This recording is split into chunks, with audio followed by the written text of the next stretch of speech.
Assalamualaikum teman-teman semua, kembali lagi di channel YouTube Cilaau bersama aku Sylvia Oktarini yang akan membahas seputar soal TIU SKD CPNS tahun 2024. Nah, pada video kali ini kita akan membahas mengenai soal silogisme dan penalaran analitis berdasarkan FR peserta yang telah mengikuti tes SKD CPNS tahun 2024. Nah, sebelum kita mulai, silakan follow dulu akun TikTok Cilaau untuk update soal-soal TIU terbaru.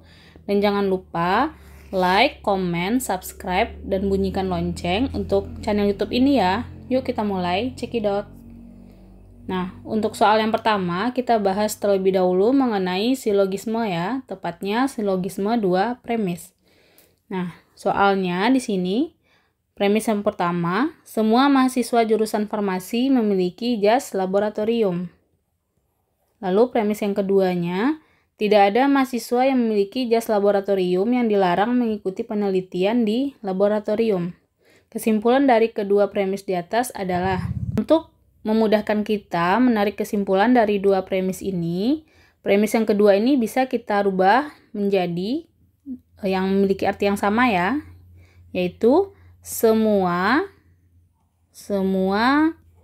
mahasiswa yang memiliki jas laboratorium tidak dilarang mengikuti penelitian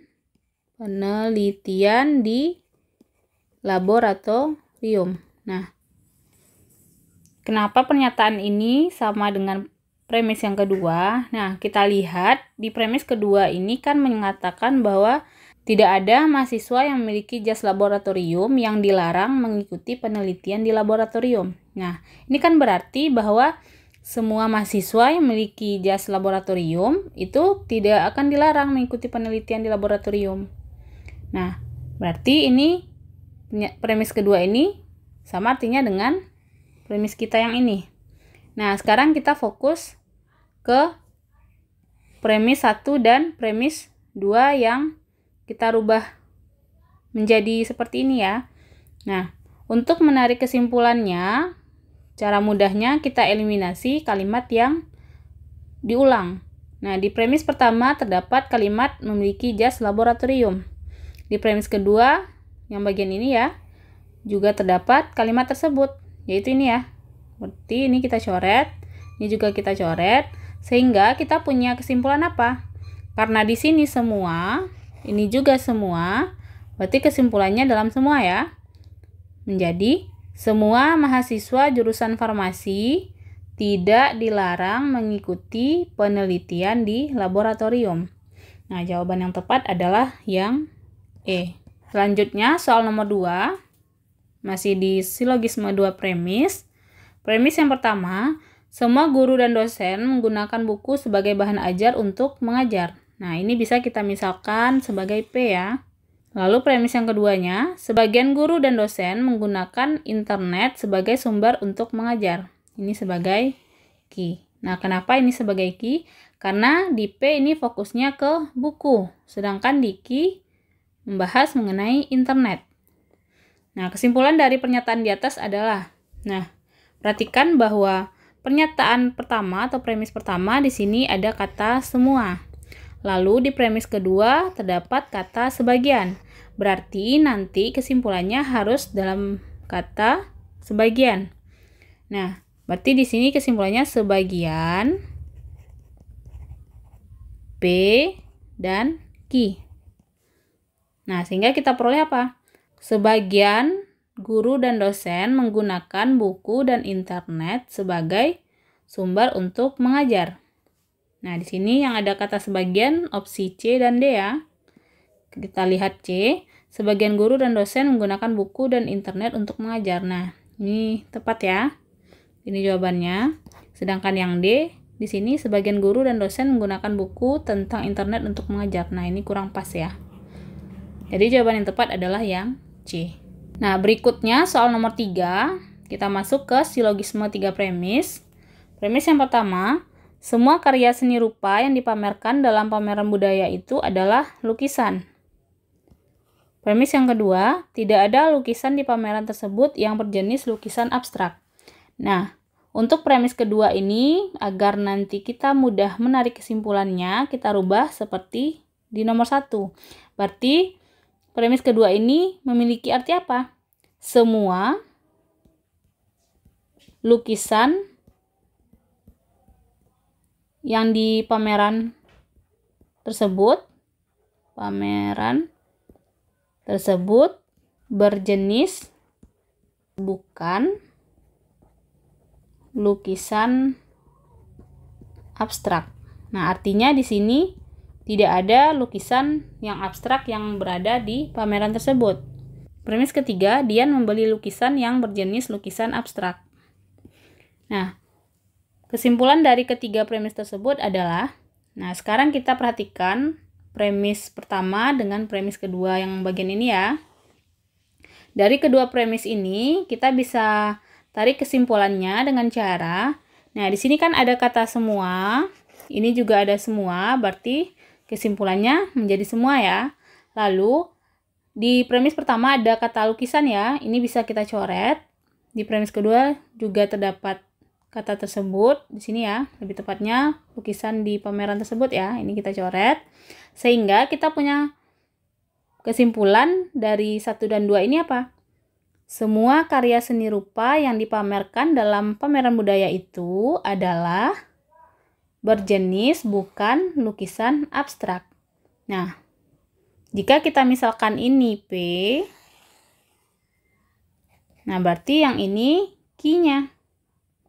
Nah, ingat, ketika teman-teman memisalkan Q itu dalam kalimat bukan, sini kan Q-nya yaitu berjenis bukan lukisan abstrak. Berarti negasinya harus menjadi apa? Menidakkan pernyataan Q ini. Sehingga diperoleh apa? Berjenis lukisan abstrak. Jadi sebenarnya maksud dari negasi itu bukan selalu memuat kata tidak, tapi lebih tepatnya negasi itu adalah menidakkan suatu pernyataan. Contohnya seperti apa? Misalkan ya, Q-nya itu adalah pernyataan aku tidak makan. Nah, negasinya bisa kita tulis menjadi apa? Menidakkan pernyataan Q ini. Berarti lawannya ya. Berarti aku makan. Jadi begitulah konsep dari negasi. Tidak selalu kalimat yang berkata tidak itu kita misalkan dengan negasi ya. Bisa saja kita misalkan sebagai suatu pernyataan P atau Q, lalu negasinya kita cari kalimat yang berlawanan dengan pernyataan tersebut. Nah, kembali ke soal kita. Berarti kan di sini kita punya kesimpulan dari 1 dan 2 diperoleh apa? P maka Q. Dengan P-nya itu karya seni rupa yang dipamerkan dalam pameran budaya itu. Yang Q-nya berjenis bukan lukisan abstrak. Di premis ketiga, Dian membeli lukisan yang berjenis lukisan abstrak. Nah, berarti ini negasi Q. Nah, di sini kita menggunakan modus tollens, berarti diperoleh apa? Diperoleh negasi P. Karena P kita tadi adalah karya seni rupa yang dipamerkan dalam pameran budaya itu, maka negasi P-nya apa? Negasi P-nya menjadi karya seni rupa yang tidak dipamerkan dalam pameran budaya itu. Sehingga lebih tepatnya kesimpulannya apa? Dian membeli karya seni rupa yang tidak ada di pameran budaya tersebut. Jadi jawaban yang tepat adalah yang C. Selanjutnya nomor 4.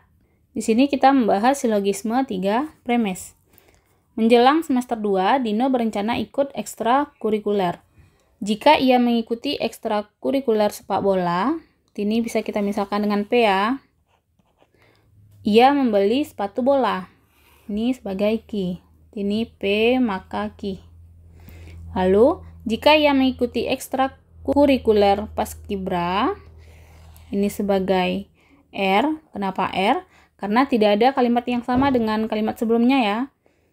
Maka ia membeli sepatu pantofel. Ini sebagai S. Jadi kita punya R maka S. Saat semester 2, Dino tidak membeli sepatu bola. Nah, berarti ini negasi ki. Ataupun sepatu pantofel. Artinya di sini ia juga tidak membeli sepatu pantofel. Nah, ini atau, ini negasi S. Berarti di premis ketiga kita punya negasi ki atau negasi S. Nah, jika teman-teman ketemu seperti ini, triknya kita pecah. Menjadi apa? P maka Q kita hubungkan dengan negasi Q di premis ketiga. Atau R maka S kita hubungkan dengan negasi S di premis ketiga. Lalu kita tarik kesimpulan masing-masing. Ini menggunakan modus tolen, ini juga modus tolen ya. Diperoleh negasi P atau negasi R. Nah, berarti kesimpulannya adalah negasi P, yaitu apa? Ia tidak mengikuti ekstrakurikuler sepak bola, atau negasi R-nya, ia tidak mengikuti ekstrakurikuler paskibra. Sehingga kita punya apa? Dino tidak mengikuti ekstrakurikuler sepak bola atau paskibra. Jadi jawaban yang tepat adalah yang D. Berikutnya soal nomor 5 masih di silogisme 3 premis. Premis yang pertama kita punya, jika bahagia itu sederhana, hal-hal sepele akan mendatangkan kebahagiaan. Ini premis pertama. Jika hal-hal sepele mendatangkan kebahagiaan, orang-orang tidak perlu susah payah untuk mendapatkannya. Ini premis kedua. Premis ketiga, banyak orang yang mendapatkan kebahagiaan dengan susah payah. Nah, simpulan yang tepat adalah, untuk mengerjakan soal seperti ini, teman-teman bisa gunakan trik eliminasi terlebih dahulu, cari kalimat yang berulang. Nah, di premis pertama terdapat kalimat hal-hal sepele akan mendatangkan kebahagiaan. Ini kita coret. Di premis kedua juga terdapat kalimat tersebut, yaitu ini ya. Nah, sehingga kesimpulan dari 1 dan 2 ini yaitu, jika bahagia sederhana, maka orang-orang tidak perlu susah payah untuk mendapatkannya. Nah, misalkan ini P, ini Q yang kita coret tadi ya, ini juga Q. Lalu yang ini R, ingat R itu dalam bentuk kalimat tidak ya di sini. Berarti negasi R-nya apa? Yang tidak memuat kata tidak. Berarti premis yang ketiga ini merupakan negasi R ya. Karena konteksnya sama dengan R ini, namun dia berupa penidaan dari pernyataan R. Nah, berarti kita punya apa? Ini coret, ini P maka R, premis ketiganya negasi R. Dengan menggunakan modus tolen, kita punya kesimpulan yaitu negasi P.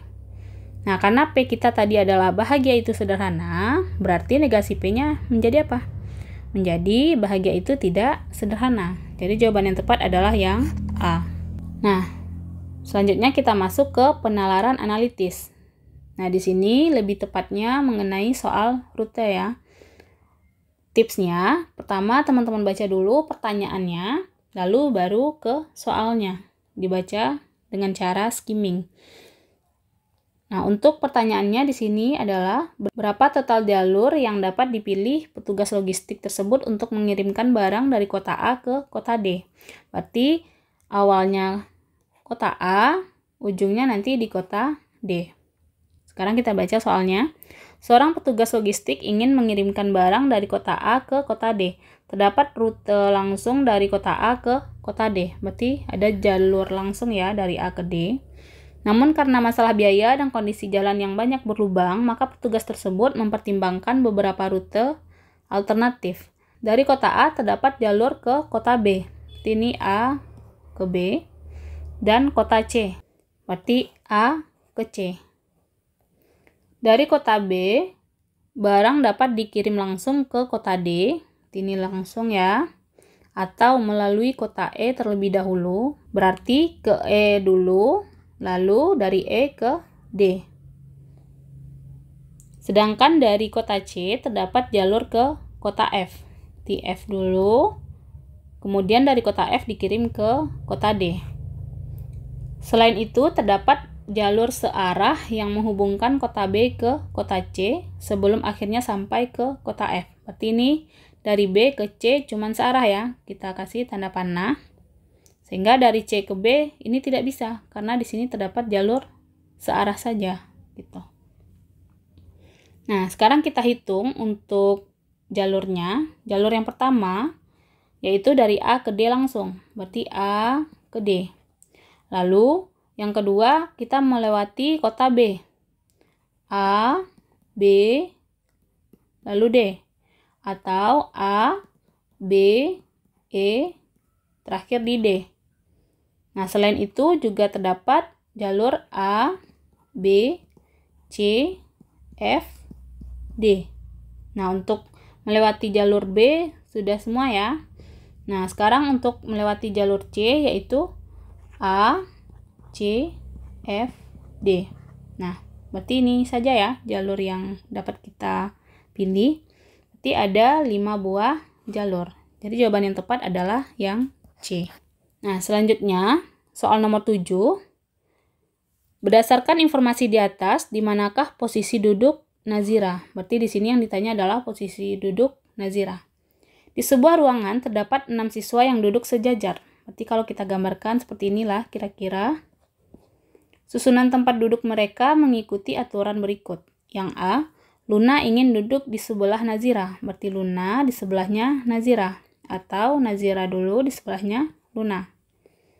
Alia duduk di antara Luna dan Riana. Berarti kalau ini Alia, di sini Luna, di sebelah kirinya Riana. Atau boleh juga sebaliknya ya. Nah, karena di A tadi Luna di sebelah Nazira, berarti di sini bisa kita tulis Nazira di sini ya. Nazira. Ini Nazira.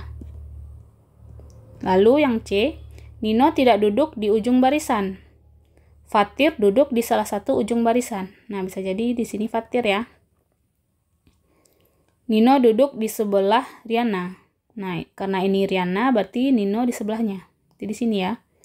Nah, agar Nino tidak berada di ujung barisan, berarti Nino harus di sebelah Fatir. Ini Nino, Riana, Alia, Luna, dan yang terakhir Nazira. Nah, ini boleh juga untuk susunannya kita balik ya. Misalkan ini posisi 1, 2, 3, 4, 5, 6. Nah, kemungkinan lain posisinya terbalik ya. Misalkan ini 6, 5, 4, 3, 2, 1 gitu. Oke. Nah, dari informasi di atas, di manakah posisi untuk Nazira? Nah, kita tahu posisi Nazira itu berada di ujung lainnya atau di salah satu ujung barisan. Jadi jawaban yang tepat adalah yang D. Nah, selanjutnya nomor 8. Jika dua orang diplomat berkomunikasi yang memerlukan penerjemah adalah. Nah, berarti kalau ia memerlukan penerjemah artinya kedua orang tersebut tidak menguasai bahasa yang sama atau menguasai bahasa yang berbeda ya. Nah, A, B, C, D, dan E adalah 5 orang diplomat. Ini A, B, C, D, dan E. A hanya bisa berbicara bahasa Inggris dan Jerman. Ini Inggris dan Jerman. B bisa berbahasa Prancis, Jepang, dan Cina. C hanya dapat berbicara bahasa Jerman. D dapat berbicara dalam bahasa Inggris, Jepang, dan Cina. C hanya dapat berbicara bahasa Prancis dan Jerman. Nah, sekarang kita lihat opsinya. Yang A dengan D. A di sini Inggris dengan Jerman. Sedangkan D Inggris, Jepang, dan Cina. Berarti di sini terdapat bahasa yang sama ya, yang dikuasainya yaitu Inggris. Berarti ketika keduanya berkomunikasi, dia tidak memerlukan penerjemah. Berarti ini bukan jawaban. Yang B dan E. B di sini Prancis, Jepang, dan Cina. Sedangkan E Prancis dan Jerman. Nah, berarti di sini terdapat sama-sama bisa berbicara Prancis. Ini tidak memerlukan penerjemah. Ini juga bukan jawaban. Yang C, B dengan C. Di sini B Prancis, Jepang, dan Cina. Sedangkan C hanya bisa berbahasa Jerman. Nah, berarti di sini tidak ada bahasa yang sama-sama ia kuasai. Artinya dia butuh penerjemah. Nah, berarti ini adalah jawabannya ya. Nah, kalau kita lihat D di sini ya, C dengan A. Ini C, A, dia sama-sama bisa berbahasa Jerman. Sedangkan yang E C dan E. Ini C-nya Jerman, E-nya Prancis dengan Jerman. Nah, di sini juga sama-sama bisa berbahasa Jerman. Nah, berikutnya soal nomor 9. Di sini pertanyaannya, siapakah yang presentasi menggunakan tablet, memakai sepatu putih, dan berbaju batik? Oke, kita baca soalnya. Terdapat 4 mahasiswa yang sedang mengikuti seminar nasional. Fakhri dan Senia memakai baju batik. Nah, berarti di sini yang memakai baju batik itu si Fakhri dan Senia. Dino memakai baju kemeja kotak-kotak, sedangkan sisanya memakai baju kemeja polos berwarna hitam. Zura dan Dino memakai sepatu hitam, sedangkan sisanya memakai sepatu putih. Nah, berarti di sini kan ada 4 orang ya. Fakhri, Senia, Dino, dan Zura. Karena Zura dan Dino memakai sepatu hitam, berarti Fakhri dan Senia memakai sepatu putih. Ini Fakhri dan Senia. Keempat mahasiswa tersebut akan melakukan presentasi di seminar tersebut. Karena tergesa-gesa, Zura lupa membawa laptop sehingga untuk presentasi harus meminjam laptop Fakhri. Sedangkan sisanya membawa tablet. Berarti di sini Fakhri membawa laptop, Zura tidak membawa apa-apa. Sisanya yaitu Senia dan Dino membawa tablet. Ini Senia dan Dino. Nah, dari sini kita bisa dapat simpulkan yang presentasi menggunakan tablet, memakai sepatu putih, dan berbaju batik adalah Senia. Ya. Nah, jadi jawabannya adalah yang C. Selanjutnya, soal nomor 10. Kesimpulan yang sesuai dengan teks di atas adalah, nah berarti kita harus baca dulu teksnya ya. Di sebuah supermarket, harga daging lokal lebih mahal daripada harga telur dan harga beras. Berarti daging lokal lebih mahal, kita pakai tanda lebih dari ya, dari harga telur dan harga beras.